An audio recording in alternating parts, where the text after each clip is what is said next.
And what's up, Darkness Live Tribe? Well, I'm trying to find it, and I can't find it. I don't know if we're having problems here or not, because over here, I don't know, we got something weird going on the restream over here. Oh, dear. But it says we're up on YouTube, and it says we have 3 viewers on Facebook. We do. So...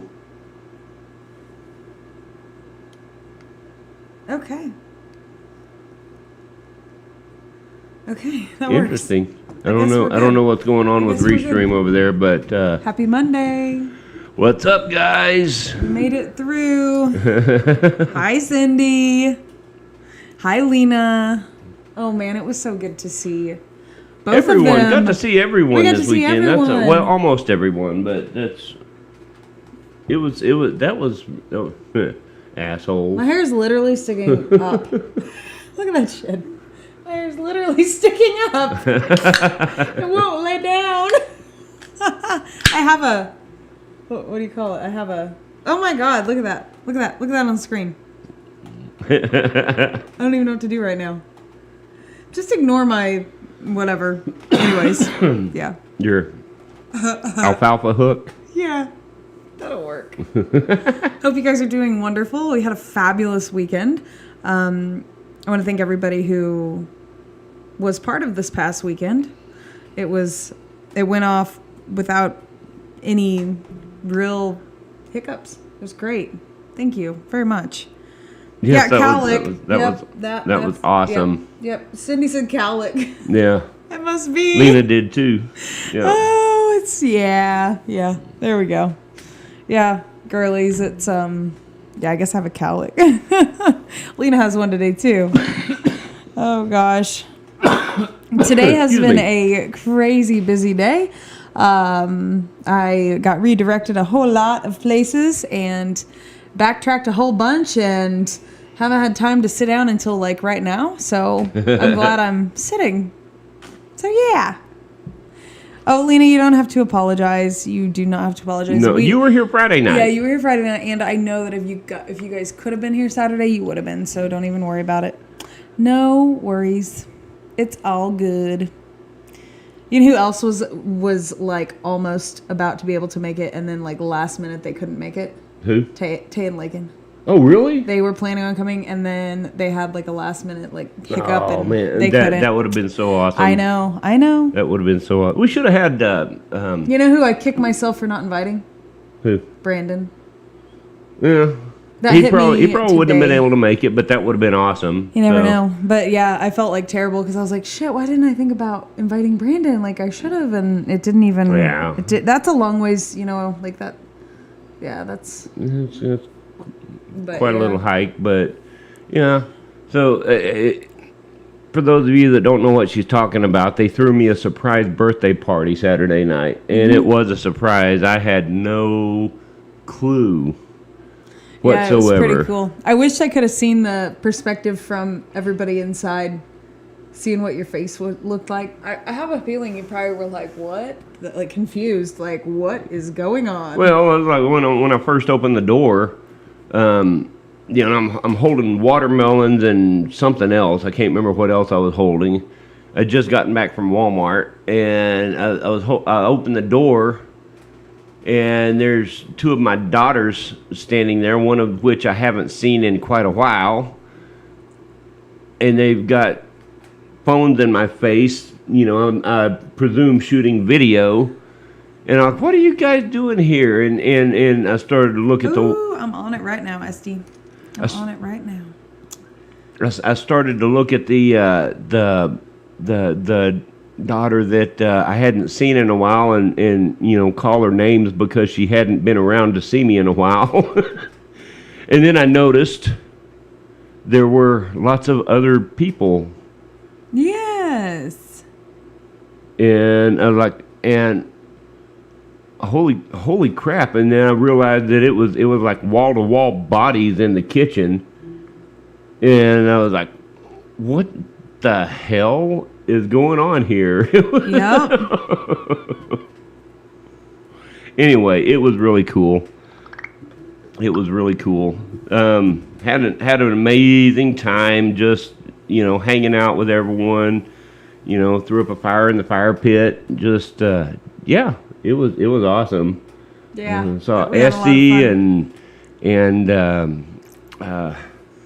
I felt Archer, like I felt Archer and like Pat and I felt like terrible because Peter and we went in and all or the I kids. didn't go in, but somebody went in and said, okay, everybody go inside. It's Charles, they're gonna Carl and Cindy were there. they're on their way back. Well, that was like 20 minutes, and then I'm like, damn, that's the longest like trip to Walmart to our house because it's like 7 or 8 minutes total, and yeah, it ended up I bet they were in there like sweating body to body room like I don't even know 20 minutes probably something. Anyways, it yeah. And yes, the artwork from Crystal and Charles. It says Darkness Live in the Younger Futherk runes. So I should have probably looked in the mirror before we started this. you're fine. Oh well. You're fine. So what do we got on the slate for tonight? Well, Estee, our good friend Estee's our guest Yeah. via Yep. Skype, right? He was here at the party. Oh my God, it was priceless. He pulled up literally probably within 5 minutes of you pulling up. And I'm like, run. I started to get all like assertive with him. I'm like, run. and then, yeah. And then anyways, but he made it. Even because I was like freaking out like, oh my God, I hope nobody shows up the same time that you pull in the driveway. And then, yep. But by God, he made it. So that was incredible. But thank you awesome. to everybody who came because that meant so much. And yeah, it was. But yes, we have Essie on tonight. He's an amazing psychic and reader, very gifted, very talented. And he is we're just gonna kind of pick up our conversation that we had the last time he was on. Like I think it was 2 weeks ago, 3 weeks ago, something like that. And he's going to walk us through a guided meditation that he uses quite often, that he taught Steph and I, and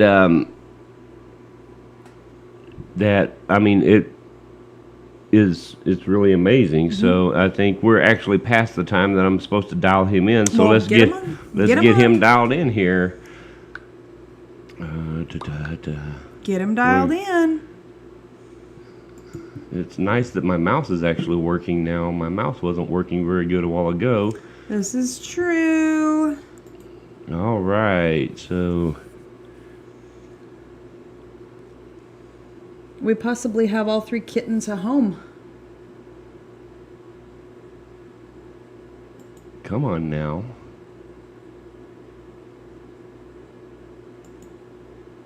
Maybe.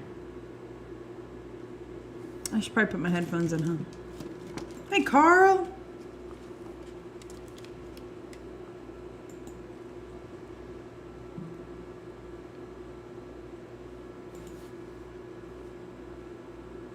Okay, Esty, give me just a second. My computer's being stupid here. I thought I had it all dialed in and set up. Okay, now let's try this again here. Damn. Sorry. Sorry. Hey, Carl. What is the problem here? I don't know. He's waving at you, though. Hi. That's actually me waving at him. You're waving.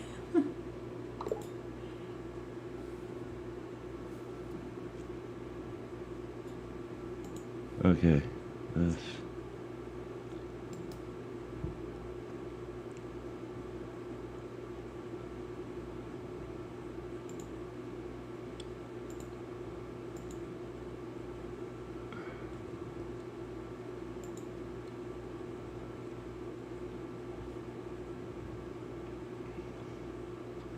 Okay. I'm working on it, guys.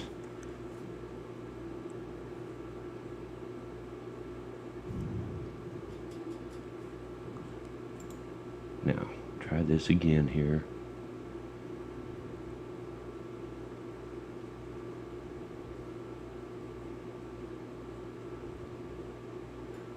Talk.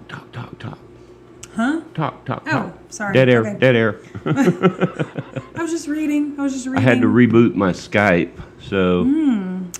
Lena said Friday at 2 p.m., Jeremiah? So what? Lena said Friday at 2 p.m., Jeremiah?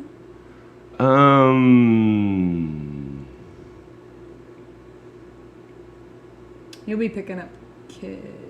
Will you be picking up kids at that time? Yeah, let me get back to you on that, Lena. Remind me to get back to her with that, on that. Hey, make sure you get back to Lena. Huh? Make sure you get back to Lena on that. Okay. Now we're reacting here. Let's give this a try now.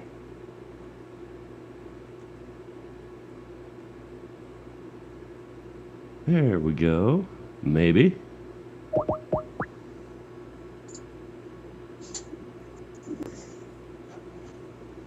Oh, the camera fell. Hey, there you go. There you are. Oh. Hello? Just a second, I'm trying to fix my audio here. Can you hear me? Yeah, we can hear you. Okay. Cool. Skype's just being weird with the audio. It's sending it through my desktop speakers for some reason. Oh, It does the same okay. thing with my students. I don't know. Every time, I don't know why. Carl, we did pull it off. Absolutely, we did. Esty, do you see my Okay, do you see my hair problem? I see your Don King issues very clearly. It won't. Okay. It won't lay down. Oh well. There we go now. How are y'all? Can they see him? Yes, Yep. they can see him. Yep. And he can see, you can see us, right? Yeah, I've got you. I've got dual monitor, so I've got the show going on one screen with the comments, and you guys on another screen. All right, cool. Right, you guys talk for a minute while I make a few adjustments here. Well, Esty, Steph, I haven't seen you in a whole day. I know. Been a while. I know. Our incredible friend Esty made it up for Jeremiah's surprise thing, and then Esty actually had the misfortune of staying with us, but it worked out. Esty, you should tell him what fucking happened. It was terrible. Terrible. I booked a hotel, and I unknowingly had booked what Steph told me was known as the Red Roach Inn. Everybody This way I don't, where I grew up, that was this way I don't get sued for saying their actual name. But my check-in date was the 15th, and I was at Stephanie and Jeremiah's till late in the night, and past midnight. So I get to the hotel, and they're like, "Your check-in date was the 15th. It's now the 16th. You've missed your reservation." I'm just, excuse me. Wow. That's terrible. Yeah, I will not be staying at the Red Roach Inn again. Oh my god. All right, I think that's got that situated a little better. I couldn't believe that they did that to you. Like, were you just like, excuse me? Yeah, Like you guys you know, were that busy? I was. Well, it's like- It is far too late for you to be getting on there. And isn't checkout like 11 a.m. the next day anyways? Or like 3 p.m. the next day anyways? Checkout was 11 a.m. the next morning, so I'm like, just let me get like 4 hours of sleep and let me go. So poor Esty had to turn around, drive all back to our house, and which is in a different town, and sleep on the couch. Oh, hey, you know what? It all worked out. So, where did we leave off the last time you were on with us? I think I blue-balled you guys. Ooh. Oh yeah. Right. Well, do you want to jump right into the meditation, or you want to lead up to it a little bit first for those that might not have been watching that night? Right. So This is kind of like a mixture between guided meditation and an exercise in energy work and psychic self-defense. And so basically what we're doing is we are using visualization and meditation to create a shield, a barrier, whatever you want to call it, a ward, against everyday influences that we might not want to deal with, especially if you're highly empathetic. As well as if you feel like you are under direct attack, or if you're entering an area that you feel might not be safe for you. So, like during your investigations, you mentioned told me that one story about that incident you had with your friend and the vomiting. Mm-hmm.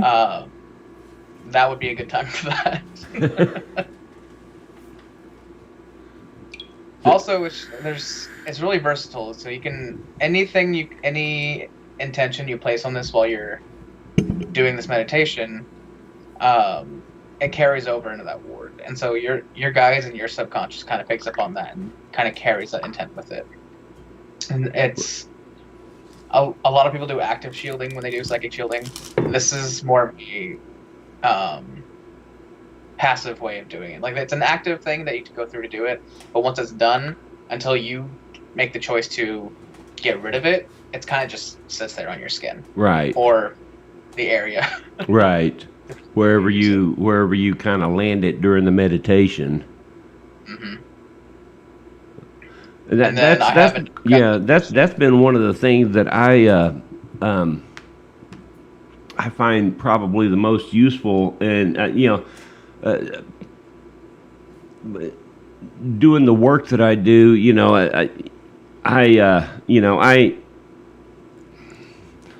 It's not uncommon for me to end up in some sketchy areas, or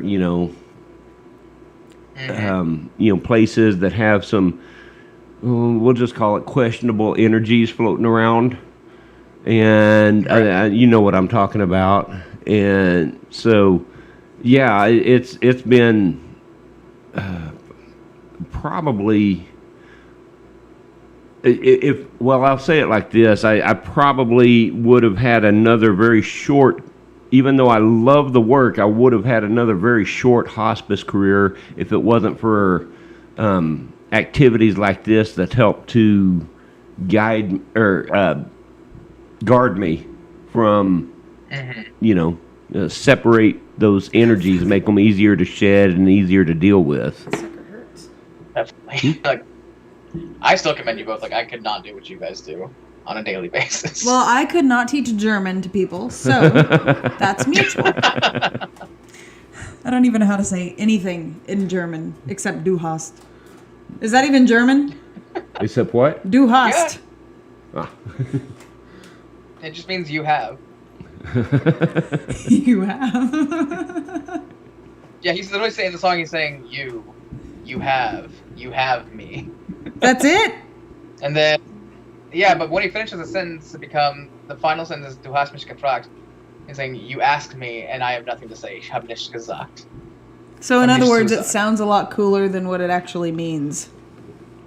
Yeah, 9 times out of 10 Rammstein songs are just they're super corny and cheesy, but then again, it's a male model who's decided to become a rock star. So. They're the German metal version of Right Said Fred. Oh my gosh. Of what? Right Said Fred. You don't remember that? I'm Too Sexy. Oh my god, I do. For the hat. For the hat. I'm too sexy for my shirt or whatever. I remember that one hit wonder. God. So they're the German version of that guy. Oh my gosh. Wow. They've got to be they've got to be getting up there in age too. Yeah, they're I think they're in their 50s now, but they're still making new music, and it's a lot better than what it used to be. But everybody still knows them for Du hast. I don't even know if I'm saying it correctly. And they put on a damn good live show. Like, they do some I bet they do. pyrotechnics in it. Wonder if they've had any incidents with the pyrotechnics, like bad incidences. Yeah, probably. Metalheads, they don't care. Yeah, you know. These are the people who make What? it what they call a wall of death, just beat the shit out of each other. So I don't think they're afraid of a little burn.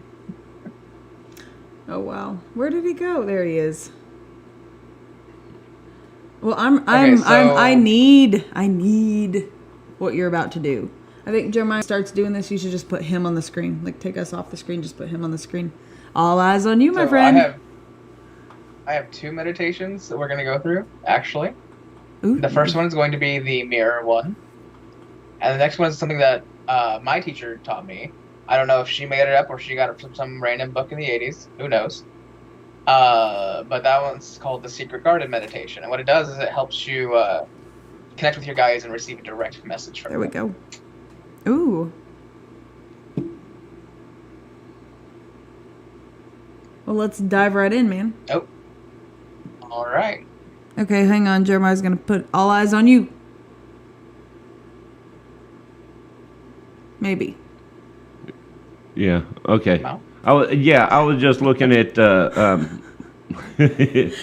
looking at some I'm extra potential scatterbrained. issues. I'm extra scatterbrained tonight, by the way. You're good. I think Estee got a full-fledged experience of how scatterbrained I really do get. Well, I don't know if scatterbrained is that the appropriate way to say it? Scatterbrained? You were just super squirrel towards the end of the night. Yeah, it was bad. Let's see here. I was having to put pen in different things. Okay, now let's go back to this topic. What Yeah. were you talking about? All right. Show is all yours, Estee. And go. Okay, so both of these meditations are going to start similarly. It's a good way to, when you start doing meditation, or if you want to do your own guided meditations for other people and have them do this, it's a good way to focus the consciousness and let it mellow itself out. And so first, what you're going to do is you're going to close our eyes, and we are going to visualize ourselves in complete darkness. And once we are there, emerging from this darkness, there'll be a candle. We're going to approach this lit candle as it sits on this table. There's nothing else but darkness, the table, and the candle. Any thought that comes to your mind, allow it to pass behind the candle, acknowledge it, and let it fade back into the darkness.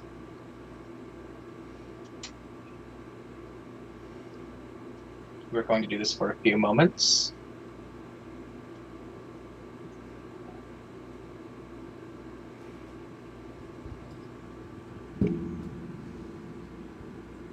Once things start to quiet down and nothing is coming out of the darkness, we're just going to stare into that candle flame for a bit.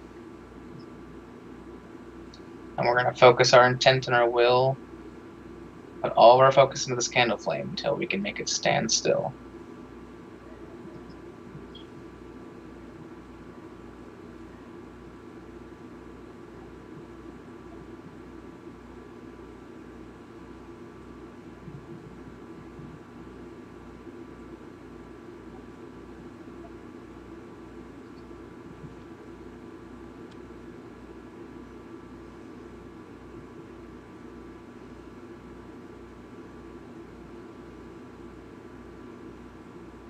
Now, as we lift our eyes from this candle flame, beyond the candle there is a mirror, a full body-length mirror. In this mirror, you see the candle, and you see yourself. Approach the mirror, and lay a hand upon the reflection. As you do, find the mirror gives way. This might be uncomfortable at first, but know that in this space that you are safe and that you are protected.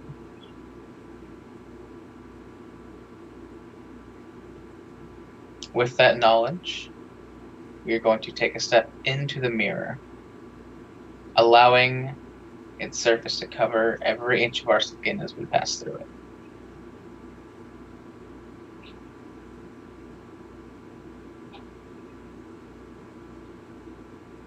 Turn around now as you are within the mirror.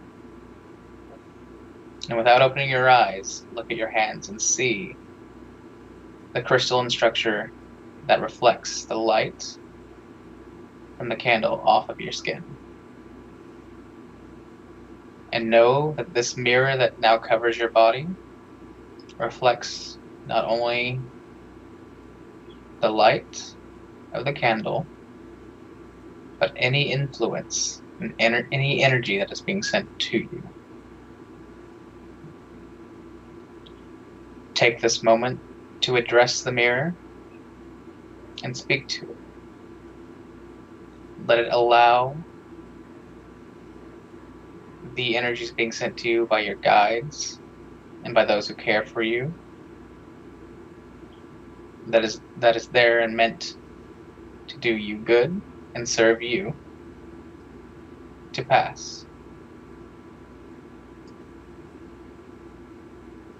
All other influences are to be reflected as the candlelight is.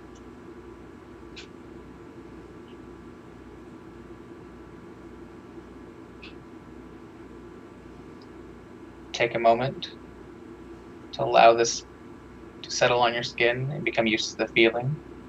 It can feel heavy at times, and at first it might feel a little claustrophobic. Take a few breaths, deep breaths. In, breathing in 1, 2, 3. Breathing out 1, 2, 3, 4.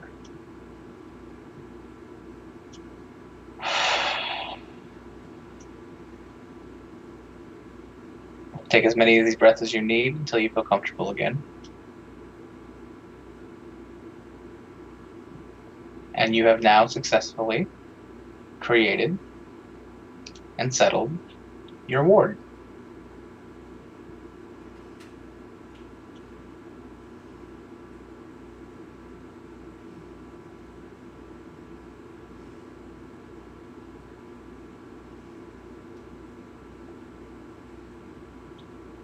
Now you can open your eyes. And this sword will pretty much just sit on your skin for as long as you want it to. I don't recommend keeping it there at all times, just because it can get really heavy, and it's after a few hours it gets a bit draining to constantly shield yourself like that. But yeah. That was intense. So Estee, I gotta tell you, so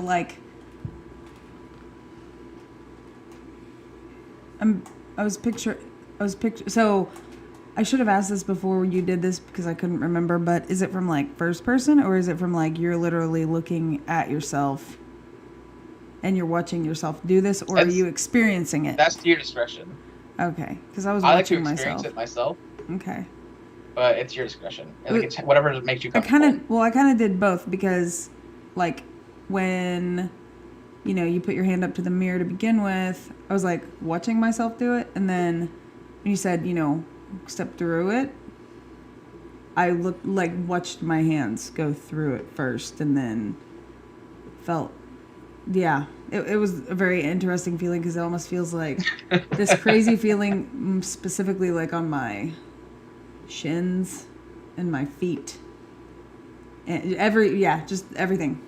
It's just you can feel this, and the breathing thing was great advice because I was whoa, this is I forgot about this. Just a little, yeah. I remember when you had Jennifer do it back in Topeka. She was a little claustrophobic with it too. Whew. But thank you for doing that. That was, and it's awesome because you're being recorded live, so we can go back and rewatch how to do this if we need to. So how do you undo it for everybody if they want to undo it? Yeah, so we'll talk about some things we can do with it real quick, and then we'll go back and take it off.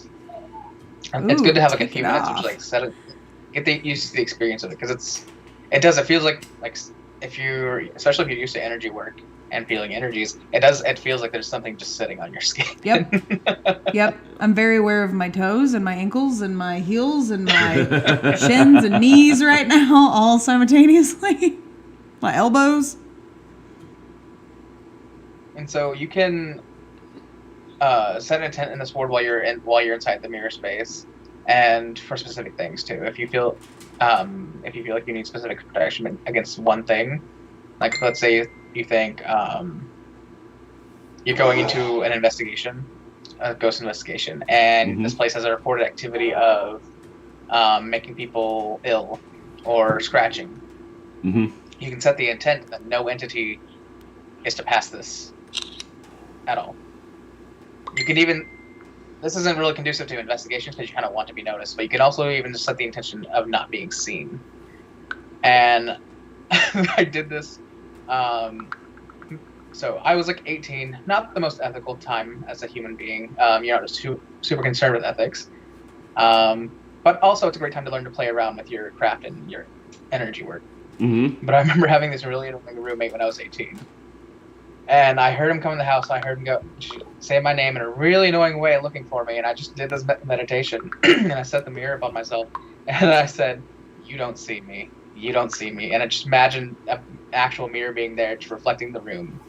And he walked right in front of me, looking for me, calling my name. And just walked past me. Wow. Wow. You know, I have actually... See me? I don't want to talk to you. Yeah. I have actually done that, almost that very same thing in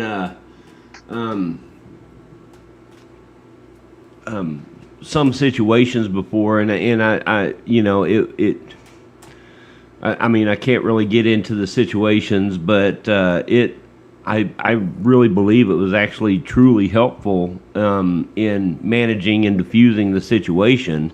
Because it was it was a situation that otherwise could have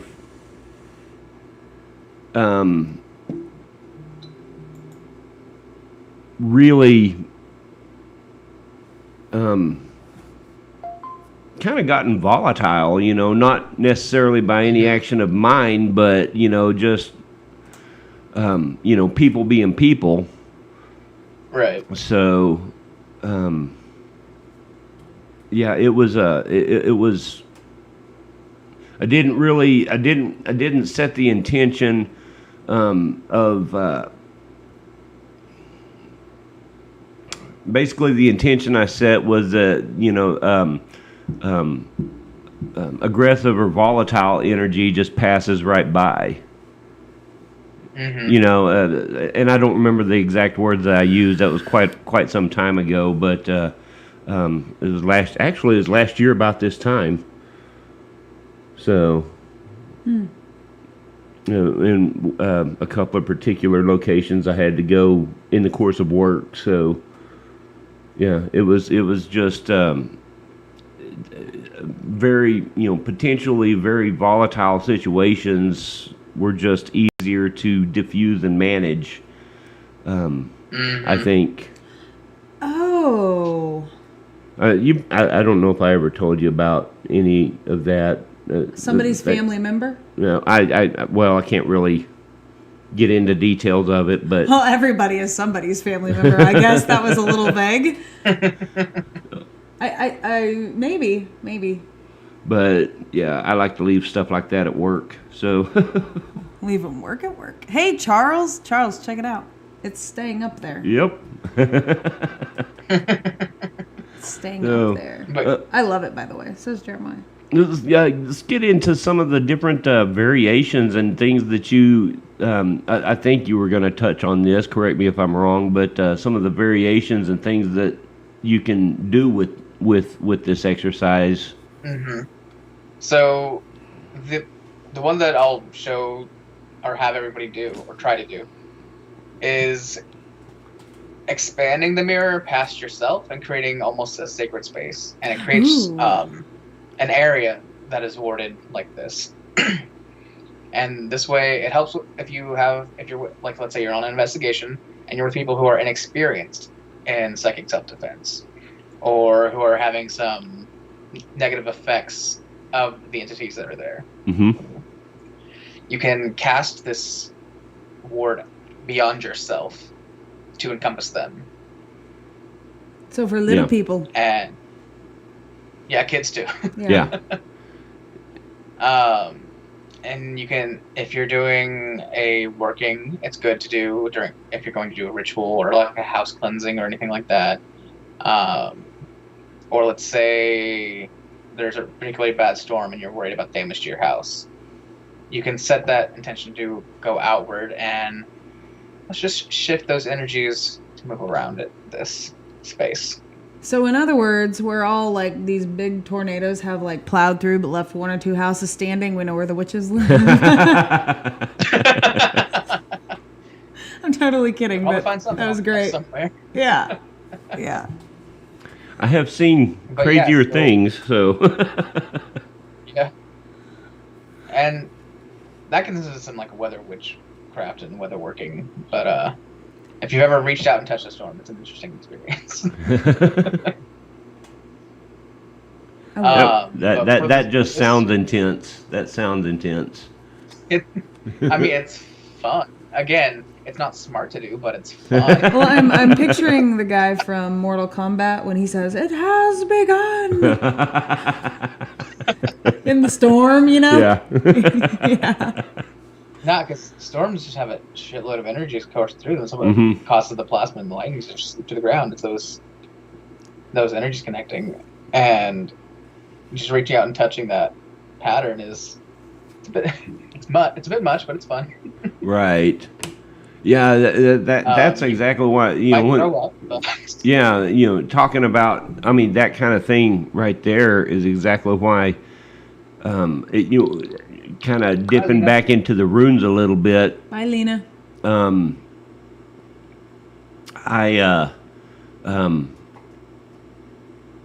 of my favorite runes is Sowilo, which some of the old lore says is representative of a lightning bolt, and I think that's part of why I'm drawn to it, because it just represents that raw energy, and that's kind of that tends to be the angle, the approach I take with my craft, in just taking drawing raw energy from natural sources and shaping that into the desired intentions, rather than starting with a more refined energy, and there's nothing wrong with it either way. It's just, that's kind of, that's where my more basic or primal nature, if you will, leads me. Yeah, I do a lot of element work myself, so I get that. Yeah. So that's very cool. Very cool. Estee, I'm still very aware of my ankles and my knuckles. My thighs are tingling. So, my outer thighs, they're. And I don't know what's up with that. Is it something that will just dissipate on its own, or will it stay with you until you consciously say, "Okay, we're done for now"? It'll stay with you for a pretty long time. It's not indefinite. Nothing's indefinite. So when it is contingent upon your own energy, and so if you start waving or say directing your energy towards something else, and your subconscious is going to take what it's doing right now, which is maintaining this, and it's going to direct the energy somewhere else. So that's my theory, anyways. It's not indefinite, but it does last a while if you don't take care of it. Yeah. Is there any negatives attached with this that can happen? If you do, just walk around with it all the time. It can be indefinite if you consciously make it so. If every day you're doing it consciously, you do this meditation, you wear this with armor, for lack of a better term, every day. It's not super great for people with depression because it does cut you off, unless you specifically allow certain things in. And it can make you feel a little isolated sometimes, because what you're literally doing is you're creating a sacred space around and your skin is the border. Okay. And so it's not, I'm not gonna say it's bad for you, but it can have unintended side effects. So it's good for like immediate, like do your grounding and centering, cleanse yourself, take a breather until you can handle what you need to handle. Or set it as a space until you got a game plan. Right. Which usually, like, for me, if it was something like that, so important that I would feel the need to do this, if I were on an investigation like that, I would be preparing some get the fuck out of my face stuff. Yeah. Yep. It gives you enough of a breather. That would almost be a really good exercise for me to do before work every morning. Yeah. Would it be good to do? As long as you're, For what you do, go ahead. I would just do the grounding and centering, go to work, and then if you know you're going into a place that you're just like, they're not doing good, and you don't know if you just don't have the mental energy to handle it that day, then I would do it. Okay. Or if you know you're going to a place where the family is just draining to be around, even if you like the person you're taking care of, then I'd do it. Okay. Okay. I'm going to just hold on to that and put it in my pocket or my bra or whatever. Some people put rocks in their bra. I'm going to put this in my bra. Because in our work, we often are in situations where there is family involved that's less, shall we say, less than accepting of the situation. You probably see that a lot more frequently than I do. And so a lot of times, not a lot of times, but in the past, I have used this exercise, and just like we did a while ago, it expanded the barrier to surround me and the patient. And then a time or two, I've actually included a family member that needed some TLC, or whatever. It just, it just really helps to kind of, it kind of closes off the negative influences on outside channels, but you're giving them a break and they don't even know it. By doing that, it also kind creates an intimate moment. Kind of opens up some internal channels a lot of times, I've found, so that person can really, receive the energies they need. So did you learn this from somebody, or did you make it up and it worked? This is something that I play off normal psychic shielding, which just goes off visualization and like kind of force handing energy outward. But with this, it's a guided meditation, but it feels almost like a ritual, and so it triggers that part of your brain that whenever we're doing ritual magic and stuff like that, it adds another layer. It adds another intention to it. It adds a certain level of intention that, for me, makes it a lot easier and a lot more potent. Yes, mother.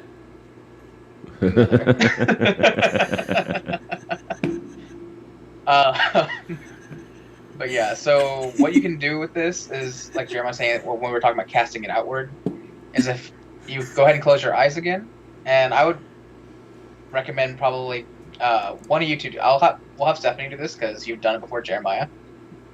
I'm not sure what it would feel like if two people did this at the same time beside each other. Ooh, you that can sounds try fun. if you want to find out. Let's give it a try. Yes, mother. Let's give it a try. So for you guys, you can focus on the four corners of the room, or technically 8 corners, because you're looking at fixed points. Are we supposed to be touching legs or something, or no? You don't have to. This is why I would think it would be difficult for 2 people to do it at the same time, because you have to have like pretty person in where you're throwing it. But just like focus on your shop or your studio, the 4 corners at the top of the room and the 4 corners at the bottom of the room is where you're going to be throwing it. Okay. Those are your quote unquote anchor points. The what? Those are your anchor points. Okay. And so when you throw it out, this is where it's going to land and stick. Okay. You can think of it as like a tent. Those are the joints. Okay. And for everyone else, you can just look at 4 is simple, 3 is fine, however many points you want. But I do a cube when I do it. It's just simple. And you just think of the 4 points on the ground and above you, fixed points, and focus on those. It might take a moment to get used to that because usually people do visualization. We don't think in 3D. I'm like, damn, good thing I can multitask because I can picture them all at the same time. But yeah, so hold that 3D image in your head, and if you've ever, it's like when you get out of the shower or when you get out of the pool and you just fling the water off your body, it's gonna feel like that. That's the idea that we're going for. And so feel that mirror on your skin and just push. And we're just gonna fling it off into those points and let it stick. Whew, okay. This is a little bit more advanced, so it's kind of difficult to do at first. And so if you do it and it's kind of like freeforms itself, whatever works for you. If you have to envision yourself encompassing a sphere of it, that will work. Just throw it out and maintain a shape. And so you have space between you and the mirror.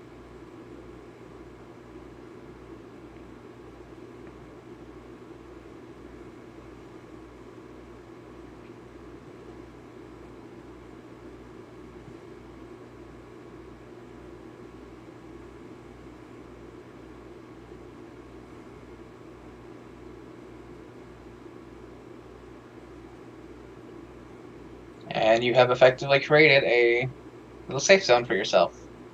And this is something you can use to do if you've ever read books on witchcraft or meditation or altars.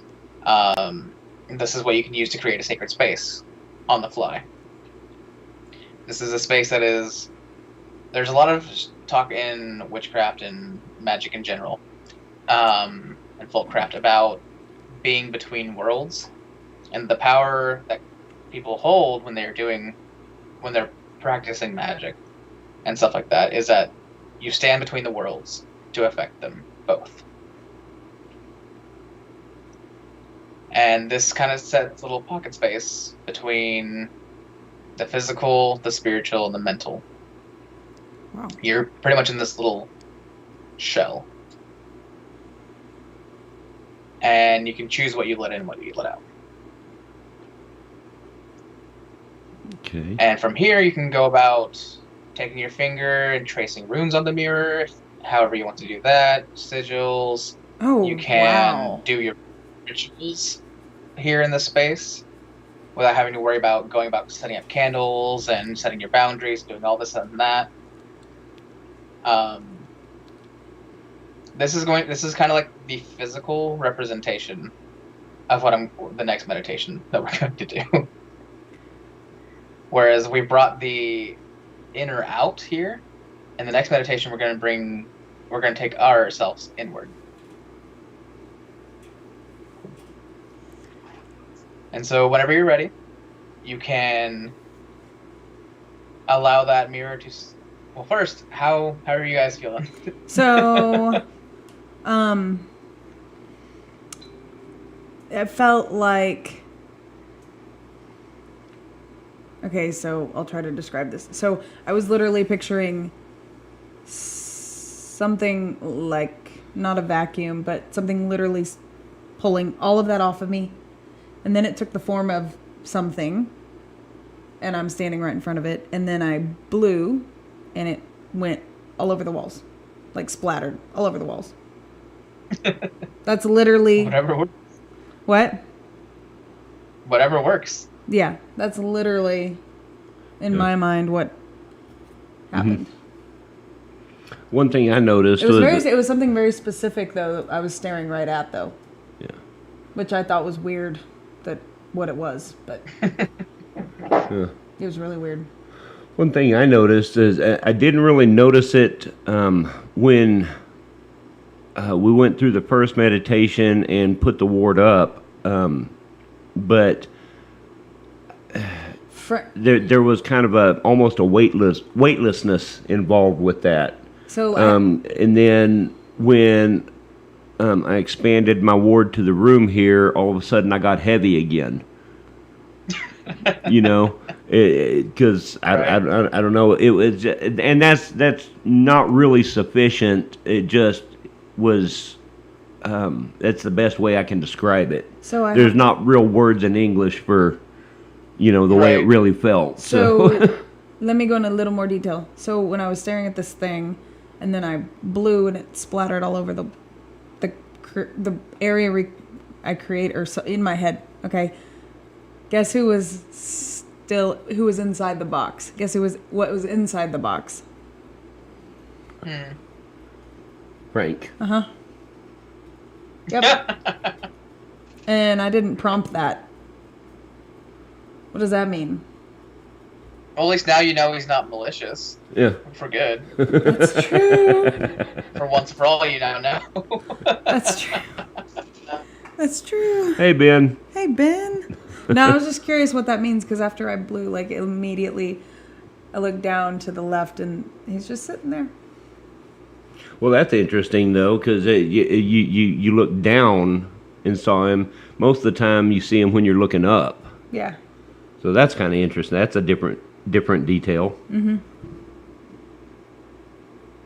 Huh. Very interesting. Anyways, okay, let's do the next one. I'm excited. All right, so now you just let that mirror just kind of, from those points, slowly make its way back to you and to let it settle back on your skin. And that feeling of, like Stephanie might feel being heavy again, Jeremiah you feel weightless again, wherever it is, it might come back to you.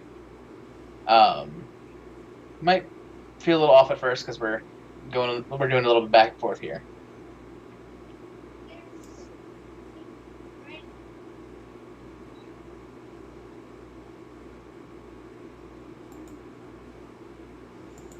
And once we've allowed that to settle back on us, just keep our eyes closed and surround ourselves in darkness again until we are back in the mirror space with that candle beyond the mirror frame. And we're going to step out of that frame, and as we step out of the frame, it's going to collect the mirror from us until it is solid behind us again.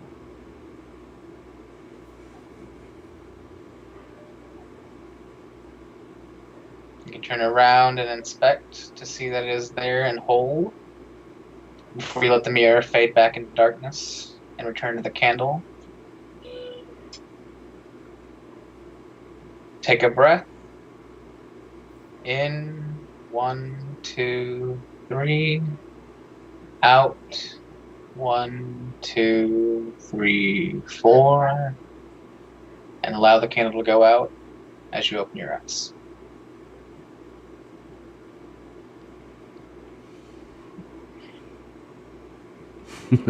How you feel? Different. So did you ever... Go ahead. Go ahead. I was going to say, did you ever see the movie The Matrix? I get a lot of shit for it, but that's one movie I have not seen. Well, there's this scene where the main character is like putting his finger on this mirror and pulling his finger back, and it's like the mirror's coming onto his finger, and then it kind of engulfs him and swallows him up, and then he's in the Matrix, whatever. Anyways, like it was the reverse of that for me. Mm-hmm. So it was like when I was coming out of the mirror, it's like it all just kind of stuck and like came off of me when I was coming back. Right. Yeah. So I guess that worked. Oh, it's like for me too. It's like it peels off your skin. Yeah. It was more like a slime kind of a situation. Like, yeah, like if you have slime and you pull it off and it slowly comes off, but it's like a solid. Right. Yeah. Yeah, doing this is not only just for self-defense, but you can do it for cleansing too. Because once you do that, it cuts off all negative influence you've had before, and then you take it off, and it's like you're stepping out reset, refreshed. Nice. Very cool. That was really cool. That was really cool. I like not to avoid a pun, or to indulge a pun, I like practical magic. Uh, So and like practices that are practical. Yes. And so I like versatility in my craft. So I like to be able to find something and play with it and find out all the different ways I can use it and implement it. Mm-hmm. That's why whenever I've only had one student just because for one it's exhausting teaching people this stuff, and two, it's just finding the right people to teach. But I encourage other people that are learning and my student to always play with what you do. Mm-hmm. Because a lot of people take it so seriously, it's good to have reverence and respect for what you're doing and the forces that you're working with, but at the same time, have fun with it. Yeah, that's how you. Yeah, it's we should be able to explore it. I mean, So my thought is science, everything that is occult is science that has not. We just don't know how it works yet. And the only way we're gonna find out how it works is by playing with it. Right. Right. Yeah, and that's something that. Well, that's sorry to interrupt you. Go ahead. Well, that's like the fact that, doing this mental exercise has a physical effect. Yeah. That's so objective. There's no way for you to fully understand what I am experiencing. Mm-hmm. But I'm experiencing something. Yeah. Yeah, so psychologists might say it's a psychosomatic effect, but at the same time, it's having the intended and desired effect. Yeah. Mm-hmm. Intention is everything, man. I think me and a few other people set the intention for Saturday that it would not rain or storm during the entire surprise, and it didn't. And boy, when it came back, it hit with vengeance. Collapse that big ass canopy and the whole 9 yards. Yeah. It went down, man. It went down. But going back to what you were saying about having fun with your craft and enjoying it, that's something that I like to talk about a lot, because I think whatever someone looks to as a higher power, I think the vast majority of them are going to enjoy certain levels of what's the word I'm looking for, levity. Mm-hmm. Because it's like if I'm I've led a few group rituals and a few group ceremonies and whatnot. And I always encourage folks to laugh and have fun with it, Now, there's certain places where, it's that may be a little bit out of place, but I think more times than not, it's perfectly in place to be able to, if I screw up calling the corners and, say east instead of west, or, whatever, or if I'm talking to the moon while I'm looking down, or whatever the case may be, right. Which I have done all of those. It's okay to laugh at that. It's okay to have fun with that, and it's okay to laugh and have fun exploring your craft and exploring your spirituality. There's nothing. It doesn't have to be all like stand up, sit down, stand up, sit down, stand up, sit down. Serious. Yeah. That was no fun. I remember that when I was little. That was no fun. And I didn't even. I went as a guest. I wasn't even a member. Right. But I'm like, not for me. Mm-hmm. But I think that imbibes a good energy. If nothing else. One thing I like to do is when I'm teaching people how to do energy work. I didn't do it to I taught Michaela a couple things about energy work whenever I was giving her a reading. Mm-hmm. And have you guys done the thing where you just put your hands really close to how to start feeling energy the first time? Mm-hmm. Yep. Okay, so I told her that, but an expanded form of that is in a group setting. You get everybody really focused, and everyone visualizes a ball, and we're gonna push all of our energy into a ball in front of all of us. I love playing with energy balls. We play Get really close to each other, and like everyone's got one hand on either side of the ball together, and make sure if you're the one leading it to have your hand on the top and the bottom. Just everyone just expand and feel this ball grow and grow. And what I like to do is when everyone's getting really focused and really into it and they're feeling it, I smash the ball. And everyone just has a jolt. That is awesome.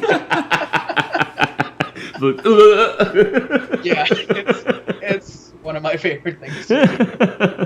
That is awesome. That is awesome. So yeah, do that with the one that you're teaching right now. Man. Oh my gosh, that was yeah. We need to do that. We need to do that. Yeah. Fair warning though, when you do it, it'll make your hands numb. Yeah, yeah. Oh, I imagine. I always have it's loud as all shit. every time I've ever done anything with energy balls. I mean, I had oh gosh, it's been 6 or 7. No, geez, this has been 10 or 12 years ago, I guess. I had a group of friends that we would actually like play catch with energy balls. Yep. And every time I've done anything with energy balls, it's my hands already end up with after I don't know a half hour or so, my hands already end up with a tingling feeling. Yeah. It's almost not quite pins and needles, because it's not uncomfortable it's like that, but yeah, it's like a very strong static feeling. It's fun to make those and then like throw it at somebody. Now be careful there. I like throwing balls. What can I say? God. Oh man. Back to ethics. Anyways, so yeah, that was incredible, and I'm going to.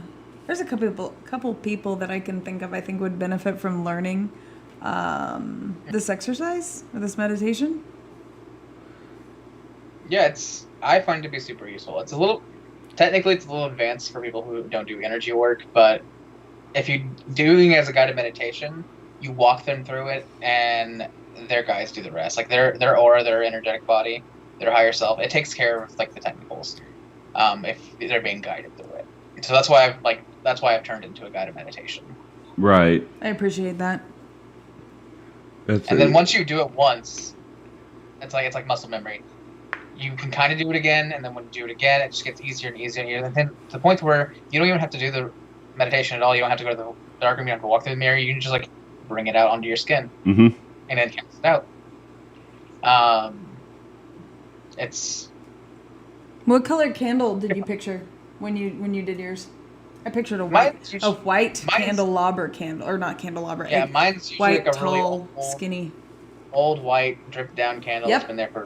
Yep. Looks like it's been there for forever. Yes. That's always what comes to mind. Yep, that's exactly the same one that I was picturing. Mine was a giant ass white pillar candle.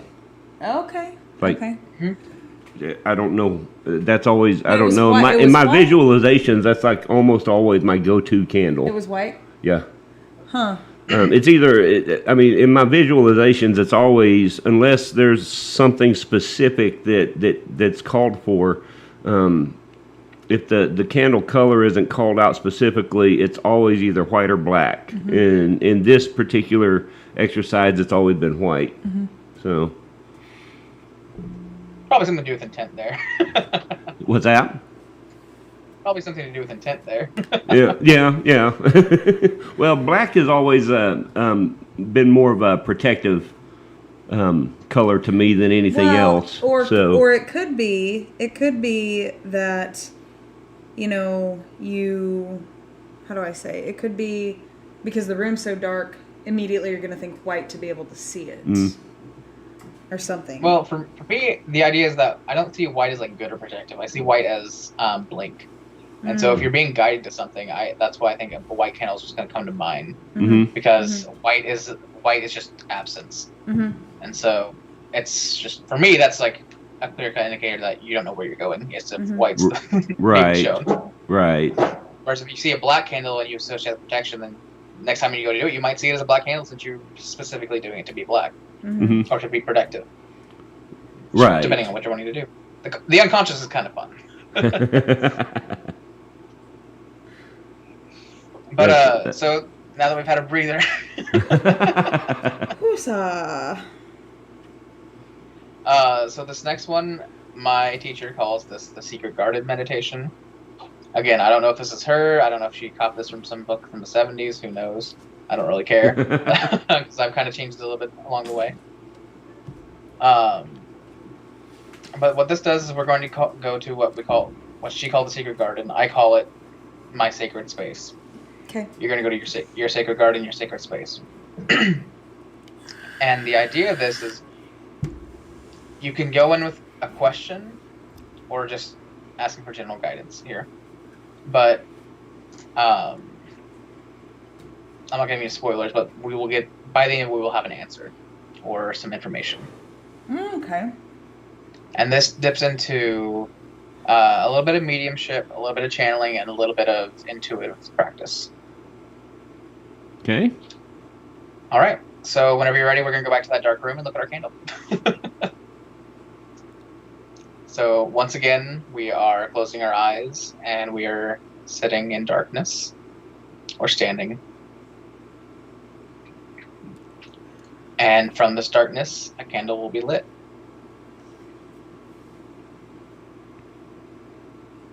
And once again, all thoughts that come to our head at first, we can watch them come from the darkness, beyond the candle, and fade back into the darkness.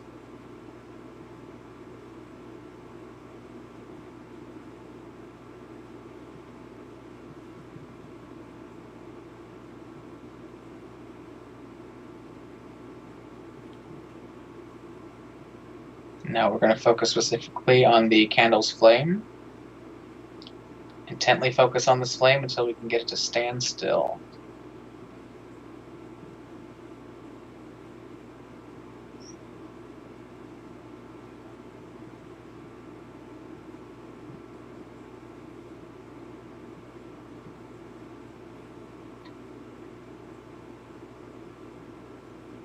And now quickly flicking your eyes from the candle flame, you see a door beyond the candle. Take note and draw in every detail of this door. What material is it made of? What color is it? Are there any markings? Any trimmings? Take note of this door. If you need to or want to, you can approach the door and touch it, run your hand along it.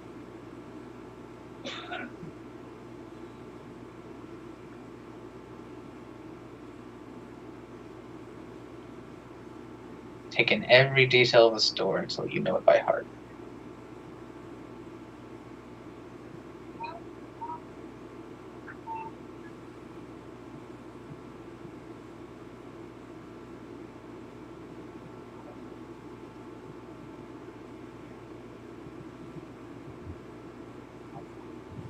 And now we are simply going to open the door and walk through. Beyond this door, you find yourself on a path.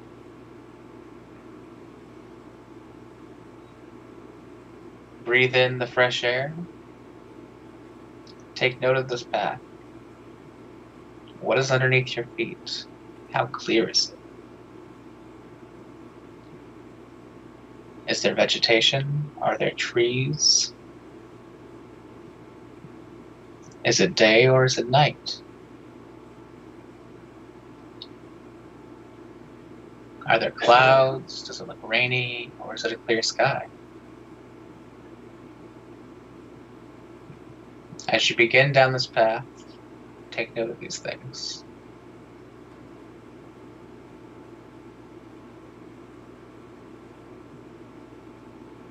And know that this path that you are walking leads you inward.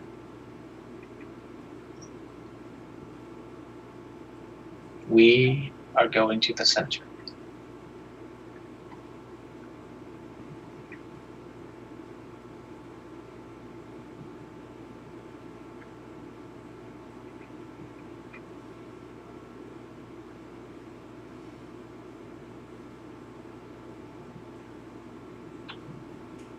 The farther we walk, we begin to see an entryway. Beyond this entryway is a garden. As you approach it, take note of what grows in this garden. What flowers here? What is fruitful? Breathe in and smell. Is it florals? Is it herbs? Is it the sweetness of a fruit tree? Or the stark scent of pine? Take note of every detail, every feeling, every taste of the air and smell, every sound. This garden is your garden. This is your sacred space.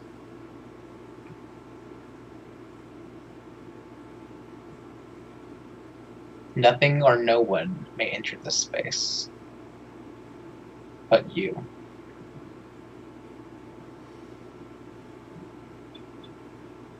We're going to trek deeper into the garden. At the center of our garden, we come before a towering tree. It is here you may ask your question or simply seek guidance.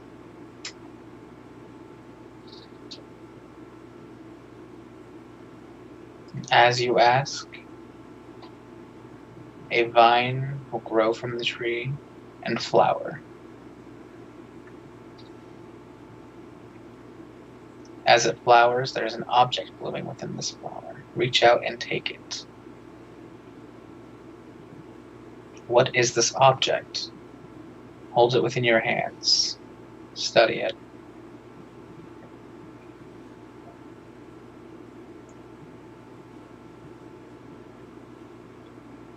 Thank the tree that you know now is your connection to your guide.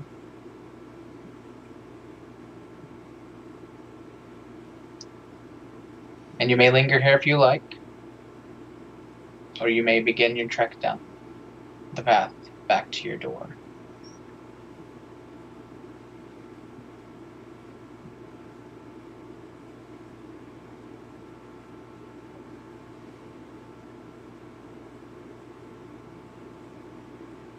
We are now going to continue down the path and return to our door.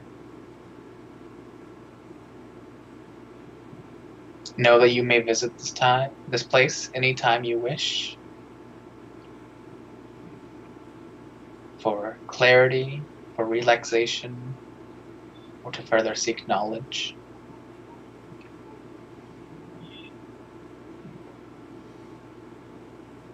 But now we are returning to the door. We're going to step through this door once more, back into the void of darkness before the candle. The door is now shut behind us. We're going to take a breath. In, 1, 2, 3. Out, 1, 2, 3, 4. And allow the candle to go out as we open our eyes.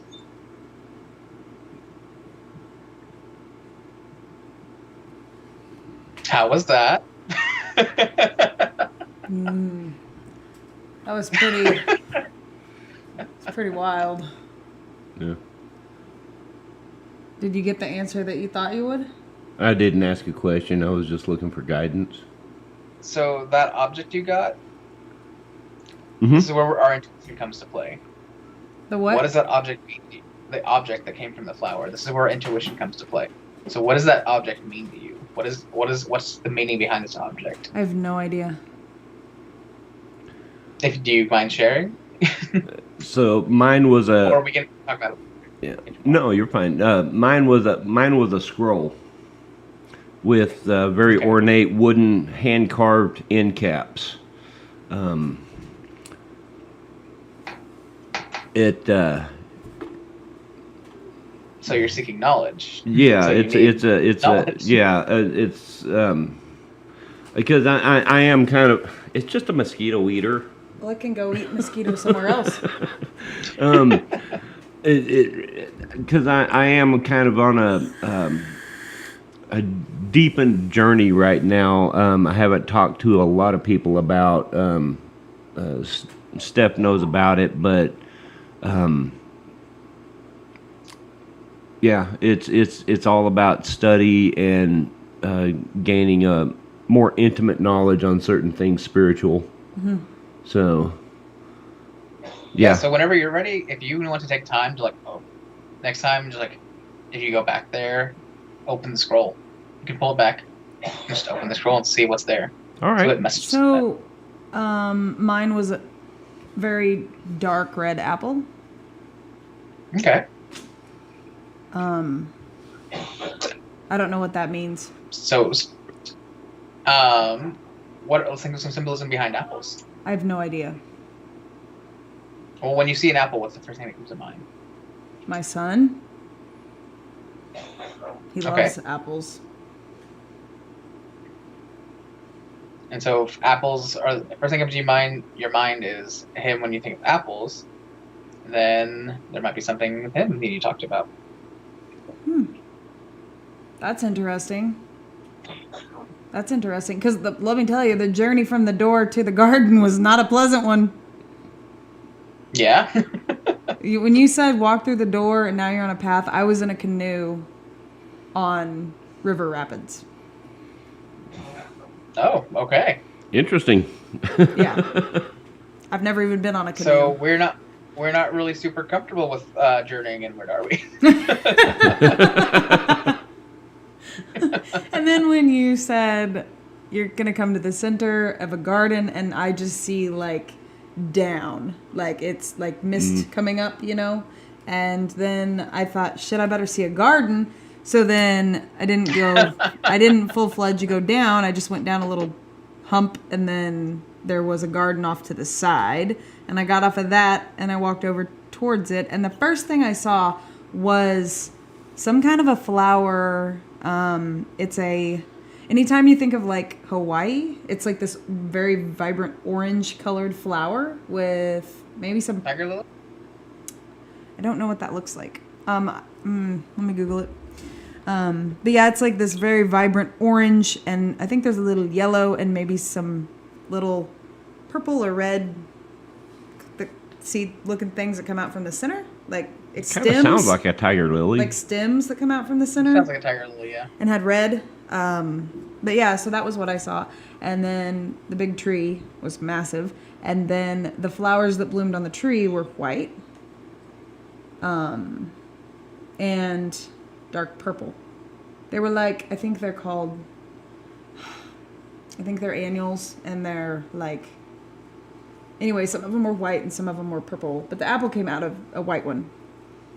So, I don't know, but... Yeah. So, and even if you're not sure about the symbolism of what the object you get from it, if you just not feeling super connected to your intuition, you can always just look up the symbolism, because there's something to be said for the Akashic records. And even if you just look up the symbolism, a well-known symbolism for an object is going to be pretty close. Mm-hmm. So, we had a question come up in the chat. Charles Logan asked, does it mean something when your garden is in a cave? To me, that says you're very guarded and you don't like letting people in. You're very secretive. If your garden, this garden is the center of yourself, the center of your psyche. It's where you can be your most vulnerable. And so if it's within a cave, that says to me that you feel like you can't let people in. And that this can be a place that you can go to and just relax and recuperate. Right here. This flower. It's called I don't know. It's called a... what is it called? This is the same thing right here, isn't it? Yep. Hell, I don't know. It doesn't say on the... Hold on, I'm trying to... But, yeah, I would have to agree with that, SD. One question I would... one question I would have for you, Charles, is I don't know if you can the see opening to the cave, was it very narrow or was the opening wide? Hibiscus? Okay. Is that what it is? Okay, yeah, yeah. Yes, a hibiscus.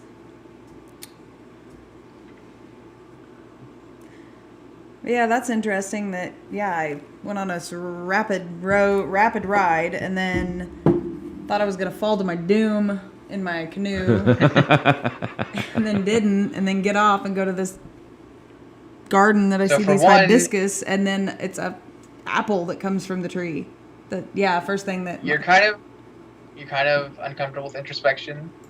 Yeah. Also, the way that your mind works, it doesn't really surprise me that yours is a rapids, because you're just kind of don't know which direction to go, which way you're going to be pulled. Yes. What about the door? Is there any significance for what the door looked like to each person? We'll come back to the door here in a second. Okay. But your biggest thing that you need to work on right now is trust and trusting yourself. Because you're the one who made this path, and so if you're afraid of where it's going to lead and how it's going to get you there, well, that brings up an interesting point. The one of the interesting things about that very thing, Estee, is that she is afraid of water that she can't see the bottom of, and it was murky. It was murky, and turbulent. It was very turbulent. So, yeah. Charles said the opening to the cave was wide and the tree gave him an eyeball. Whoa, what the hell? Okay. And so for that, I would say eyes are generally used as symbolism for insight and psychism and stuff like that. Mm-hmm. And so your guys might be telling you to work on your intuition, develop your psychic abilities, or it could just be telling you that you need to focus and look carefully at what you're doing. As far as the opening to the cave goes, the reason I was asking about that, my guides actually told me to ask about that because I have a feeling that some time ago, if going through this very same exercise, the opening to your cave would have been very narrow.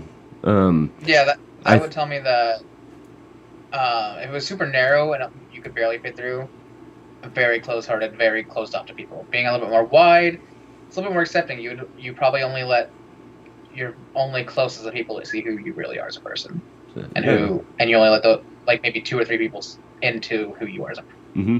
But you are starting to gain a little bit more comfort in opening up, which is a positive thing. Just be careful with it, And another thing about being closed off and whatnot, a lot of times people will mask with humor to deflect, focus on themselves. Mm-hmm. So the foliage, wait, did I say that word right? Foliage, yeah. Vegetation, yeah. Yeah, that. It was so dense and thick and humid that you really could barely see the sky.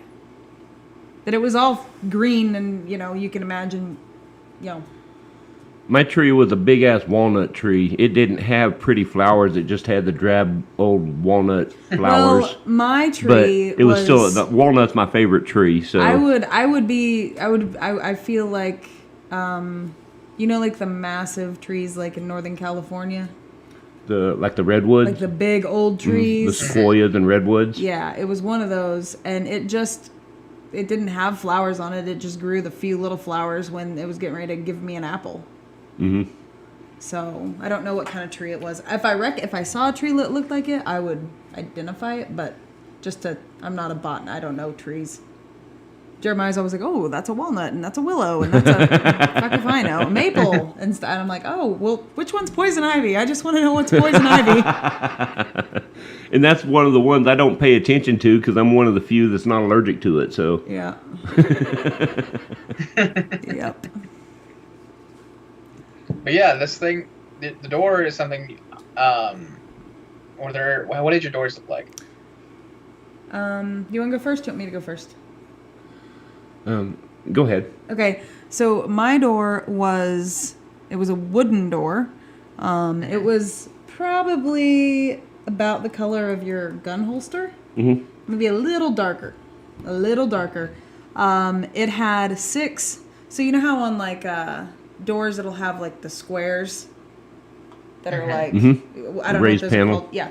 It had 6 of those, and it had like the little wood that goes like in the the door is connected to the wall, and then above that it was like the door was back in a little bit, and then it had the little siding piece of wood.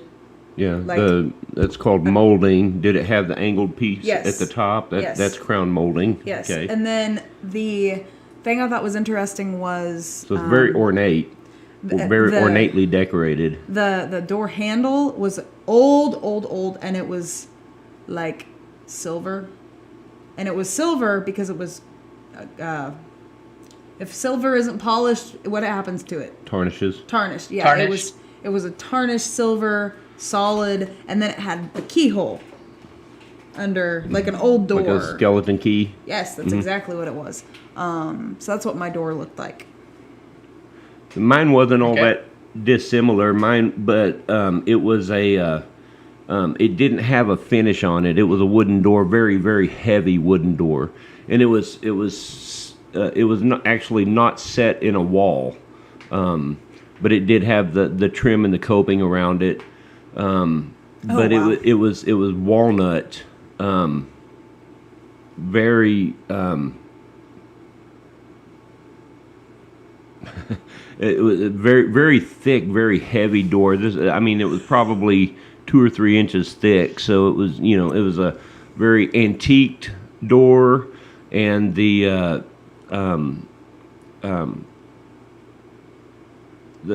doorknob was probably a lot like Stephanie's, except it wasn't. It was probably bronze or brass, but very patinaed. So there wasn't anything shiny or frilly about it, but it was very, very strong, very solid. It was, and I recognized it. It was actually solid walnut, which again, my favorite tree and my favorite wood to work with. So. All right, so the door actually represents your subconscious, and is what literally whenever you go. The way layers of consciousness go is we have the ego, which is us, and you have the subconscious. And beyond the subconscious, where we start getting the spiritual. And so the door represents the subconscious. And so all these things that you're seeing in the door are subconscious reflections of yourself. And so Jeremiah, you're used to traveling anywhere. So you have a really sturdy door and has a well-used handle, like patinaed brass.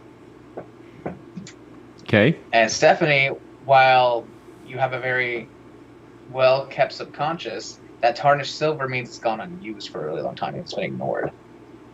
And the skeleton key there means that that you focus on the skeleton key indicates that you're not super comfortable with going there. It needs a lock. That movie, what was it called? Not House on Haunted Hill, The Haunting.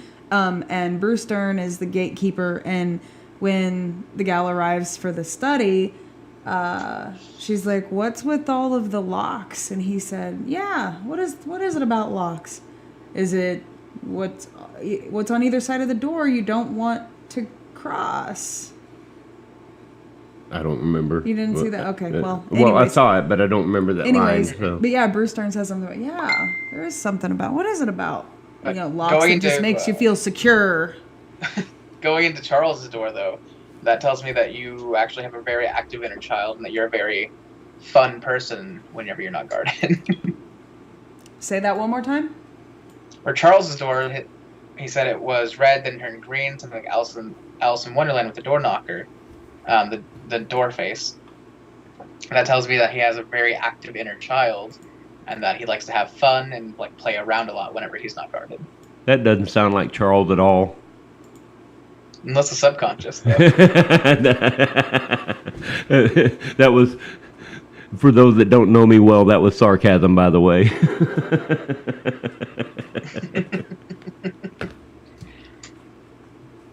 But yeah, a lot of these things that you find with guided meditations and stuff, it does coincide with psychology. That's why I say everything that is occult now, or science now, was once occult. If you were to go and use psychology back in like the 1400s, you'd probably be burned. Right. Oh Uh-huh. yeah. Oh yeah. Carl said Frank, but And so- okay. Oh, go ahead. Oh yeah, go ahead. No, you're good. So, what is your interpretation that the fact that, I cleared my mind and I had the four corners and I wasn't thinking about anything, and then there was my little thing sitting there? Oh, talking about Frank? Yeah. He probably just popped in and say, "Hey, you can see me." Again, it's like you can stop trying to figure out if I'm evil now. Okay. I also wondered if it has anything to do with no matter what I do, he's right there. I mean, again, it's that protective thing. Yeah.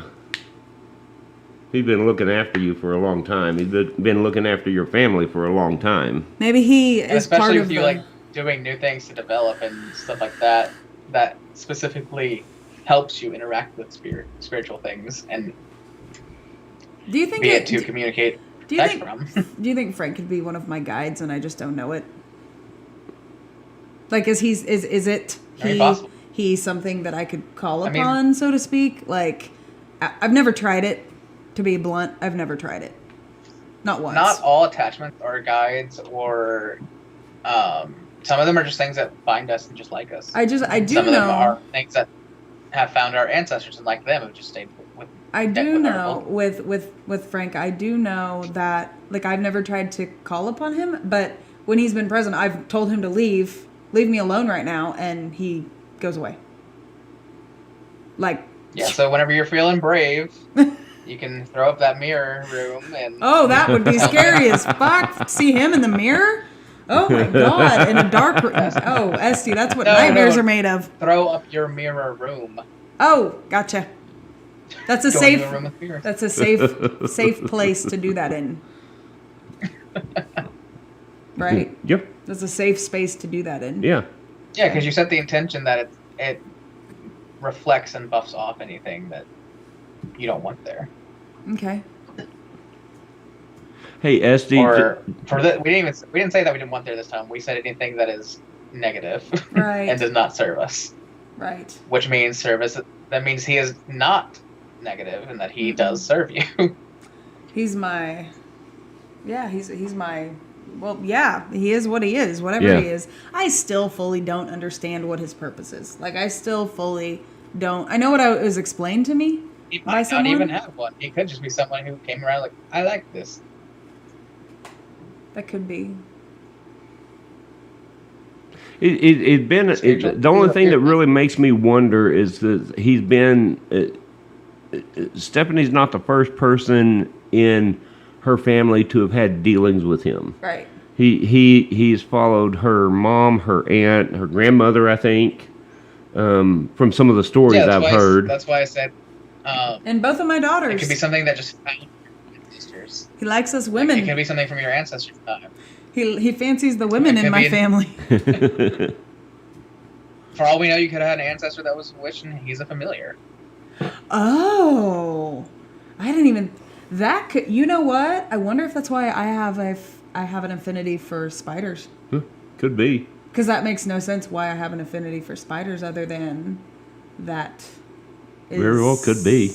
Interesting. Familiars aren't like little animals. They're spiritual entities that find bodies and come to you. And they come to you. You don't choose them, right?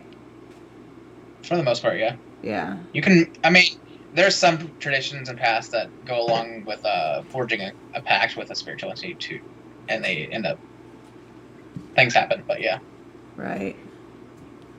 Wow, that's cool. I hate to say it, Jeremiah, but we are out of time. Yeah. That went really freaking fast. It did. SD. It really did. I'm not excited that this is over. Oh my But yeah, gosh. you can go back and do that garden thing anytime you want. And even if it's like, I like to do it if I'm having like a super shitty day. I just go there and relax. Right. Do you have to take the same trail or a walkabout No. or whatever to get there, or can you just close your eyes and Oh, picture really? what you pictured in the can first place? Morph like when into. I- I First need did to look up what the meaning of the hibiscus is then. Well, look it up. Let me just do that. One thing very interesting, right quick before we go, that's the garden meditation is very, very similar to a meditation that I've done for years, years and years and years. But the location of my garden changed this time. And to be honest, I haven't done that meditation in quite some time. But the location of my garden changed this time. Used to, it was... That's fucking interesting what the meaning is. I read it. You want me to read it? Yeah, go ahead. Sorry, you finish. Sorry, finish what you were saying. Before now, the location of my garden was actually... well, I never called it a garden before, but my sacred space was on a cliff overlooking a valley in the mountains, in the high mountains, like the Alpine mountains. This time, it was actually in a completely different location. It was still in a high place, but it was on the hilltop over at the farm, overlooking the lake. Really? Yeah. Well, that's where I landed off of the path. Huh. The first time I did it, I was 14, and my door was a rickety slab of wood with in chalk a circle with a cross through it. That was divided into quadrants. Oh wow. Wow. That was my door the first time I ever did it. And my garden was just a really simple thing: hedges, one tree, and some flowers and herbs. That was my garden. And now when I do it, my door is it's an oak door with gilded Celtic and other kind of design in it. Mm-hmm. And it's a double door. It opens up. Also, Wow. When the door opened, did it open towards you, or did you push your way through the door? I went through it. Like I opened it and went through. Yeah, it opened towards the inside, away from me. Same thing happened in my first door. Now my door is open outward. That's and so that's an indication of how connected you are with your sacred space. So in other words, welcoming, or are you breaching is your subconscious welcoming to you, or are you breaching your subconscious? And are we what? What was the second part? Reaching. We're definitely reaching. I'm gonna not even say we. Stephanie is reaching. Okay, so let me read. This is so interesting. So here you go. What is the spiritual meaning of the hibiscus flower? Hibiscus flowers are generally known to repel negativity and the evil eye, which kind of makes, well, yeah, I guess that does make sense. So they're generally known to repel negativity and the evil eye. Ancient people used to carry a pack of dried petals for attracting good luck, love, and a soulmate. Flower has specific importance in sorcery and witchcraft. Mm-hmm. Cool. So are we feeling super protective of your son about this kind of stuff right about now? Oh, yeah. Okay. Yeah. Wait, of what kind of stuff? Just in general? In general, and of witchcraft and all that other stuff. Are we feeling a little mother henny? Yeah, because I believe that it doesn't really directly associate with witchcraft, but I feel like he's so having a lot of internal struggle because, stuff, yeah. Because of things. And he doesn't really know what to think. And he is really in limbo with, things because he's so emotionally torn two different ways when it comes to his beliefs because he's such I want to please everybody and not everybody agrees. And so he's super torn about it. But more specifically, the mother hen thing comes out because my kid wears his heart on his sleeve and by God is called Mama Bear for a reason, right? And so I have a tendency to fight his battles for him, which I know is not helping anything. And I don't care if he's taller than me now. He'll always be, you know. And I'm sorry, I don't care what anybody says. When you have a son, you know, it's a different relationship than when you have a daughter for a mom. You know what I mean? Right. So with the hibiscus there and the apples are also about protection and spirituality. They can also deal with. They're also a symbol of the crone sometimes.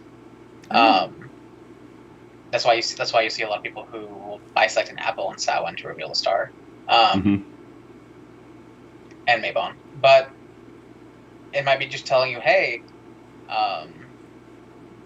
instead of being so overbearing and like fighting his battles for him, take up your other stance and do what you can to protect him that way, and let him deal with everything else. Hey, Estee, really off topic, right quick. Can you do me a favor and move your camera up some? Oh, is it falling again? Yeah, it kind of sank down over the course of the show. That there we go. Beautiful face. There's that beautiful face. My beard wasn't enough for you? It is a very, very beard. I wish I had that beard. I'm never going to live this down for saying this, but I feel like I have pubes growing on my face because it's God. so curly and mine's super curly too. It's just once it gets to a long point, beard oil helps a lot. Also, using hair conditioner on your beard will help that. I mean, there's no relaxing my beard hair. It's always. Carl, it's true. Mama's boys. It's true. Yeah, but. And I will be the first to say, Lennon is a mama's boy. I didn't do it on purpose. I really didn't. I really did not do that on purpose. But what can I say? He's a special kid. Yeah. And he's empathic and he doesn't even know it. Yeah. There's been too many instances of him being unaware of my facial response or my reaction and his have a serious shift in body mechanics or just stepping over, moving and not even like looking at me. So that tells us that, like he definitely picks up on vibes. You can see it in the way it, just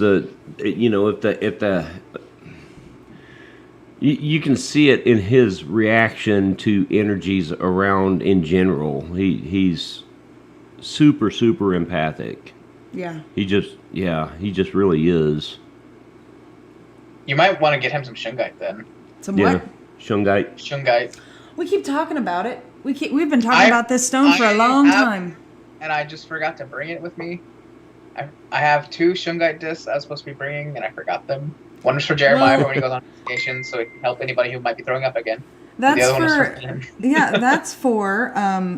that's for you. That gives you an excuse to come back. So. Also get my spring form. Yes, it's clean. It went through the dishwasher. So, anyways, well, Essie, I hate to say it, but we are out of time, my friend. Yeah. And just FYI, I'm absolutely loving what you opened me up to yesterday, and it's great, and I'm loving it. And from an educational perspective, of course. But there's a lot of other... Horse is a horse, of course. Exactly. That was good advice, man. Just saying, good advice. Essie gave me some parental advice yesterday. I need to try out this TikTok because it'll help me to be able to relate better to the teenagers in our household, because this whole culture that I don't get it. I'm that mom. I'm out of the loop. I don't get it. So Esty thought, hey, this might help you. Give it a try. And so, yeah. And there is also like a whole lot of like people our age out there too. Well, that makes me feel a little better. They just poke fun at Z kids. Yes. This culture is really, I feel like I'm turning into my mother. Bless her little heart. But at least you're willing to step out there and get into stuff. Yeah, like I want to learn about this stuff. Like one of the new terms which is weird to me, is crusty. So yeah, like everything's crusty, and I'm like, what? Crusty? Crusty? Anyways, yeah. That one's been around for a minute. Hand throwing birds. No, it's been around, but they're using it in a different context. Oh, are they? Than what we're used to. I know, like when I was growing up, if you called me crusty, that'd be possible to throw hands. Oh my God. Well, Essie, this has been wonderful. Thank you so much. And we miss you already, my friend. We miss you already. By the way, anybody wanting a reading from him, he can do them over the phone or actually, SD, sell yourself here because he's just get a reading from him. Every reading we've ever had. Did you tell me to sell myself? Yeah, I did. Because I don't want to speak for you, but just people, every reading Jeremiah or myself or us together have ever had with him has been 150% accurate and helpful and insightful. And he just has a way of delivering messages that even if they're not positive, the way that he delivers them is, it's okay. You know, it's okay. Yeah. So, anyways. Yeah, you can find me, WYRD, Weird Whatnots and Workings on Facebook. Or just facebook.com/weirdww. Whatnots and Workings. Right? I can't settle on a single craft to do, so I just make whatnots. WYRD, Weird Whatnots and Workings. Mm-hmm. All right, we'll post that, put that page link in the video description when we are off air. Yes. So. All right, we love you so much, Esty. Have a good night. Tarot classes and all that other stuff. So. Oh yeah, sorry. Yes, classes and this man can help anybody with, I believe, anything. Yeah. Yeah. Very wise, very knowledgeable. I'm 110% serious here. Like, he's amazing. There's not a lot of people that I trust. Because